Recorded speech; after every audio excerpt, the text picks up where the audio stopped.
Constitution of the United States. We cannot re-establish constitutional government and restore our free republic until a decisive number of Americans understand the Constitution and use it as a guide to political action.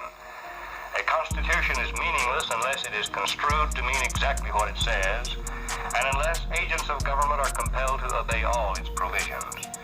You cannot depend on politicians to tell you whether they violate the Constitution. They all say they respect and obey it. You cannot depend on any agent of government to tell you what your Constitution means. You must read it yourself to find out.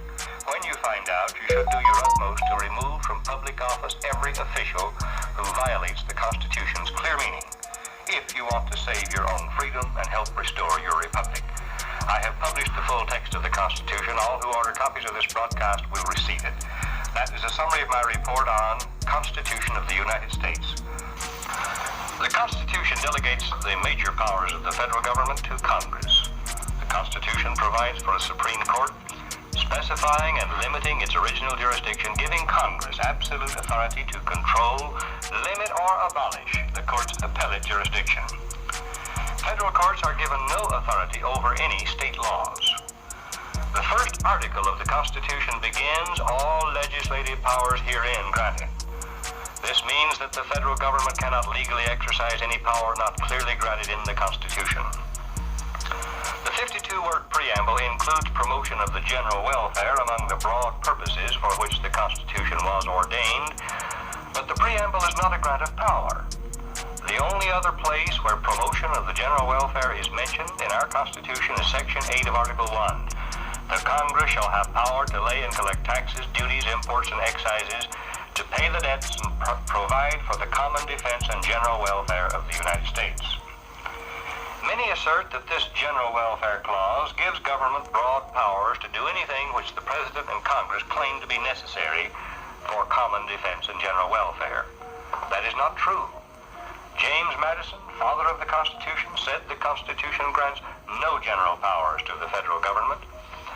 He explained that the so-called welfare clause is not a grant of power. It is merely a heading for enumerated powers which Congress may exercise to provide for the common defense and general welfare. James Madison delivered a speech on this subject to the first United States Congress, quote, "If Congress can apply money indefinitely to the general welfare and are the sole and supreme judges of the general welfare, they may take the care of religion into their own hands. They may establish teachers in every state, county, and parish, and may pay them out of the public treasury. They may take into their own hands the education of children, establishing in like manner schools throughout the Union. They may undertake the regulation of all roads other than post roads. In short, everything from the highest object of state legislation down to the most minute object of policy would be thrown under the power of Congress. For every object I have mentioned would admit the application of money and might be called, if Congress pleased, provisions for the general welfare." End quote. Madison also said, "The powers delegated to the federal government are few and defined. Those which are to remain in the state governments are numerous and indefinite.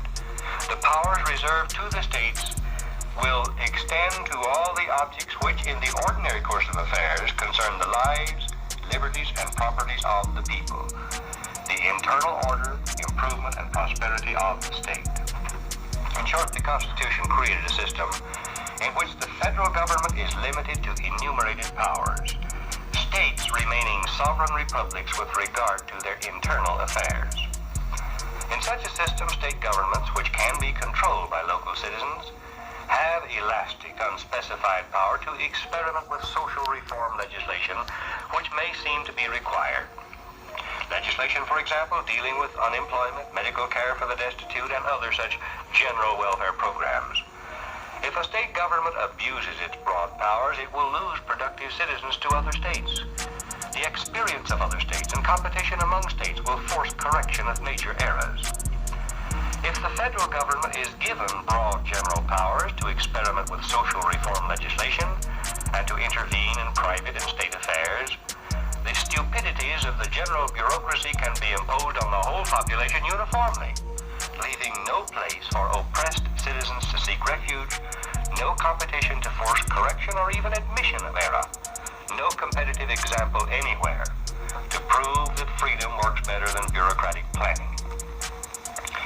If federal officials assume power to experiment with programs not authorized by the Constitution, they break the contract of government, the Constitution. When, for any cause, however popular, for any need, however great, for any emergency, however dire, federal officials violate the binding contract of the Constitution, nothing is left to fend off tyranny. When the federal government commits one act not authorized by the Constitution, it cracks the dam erected to control governmental power.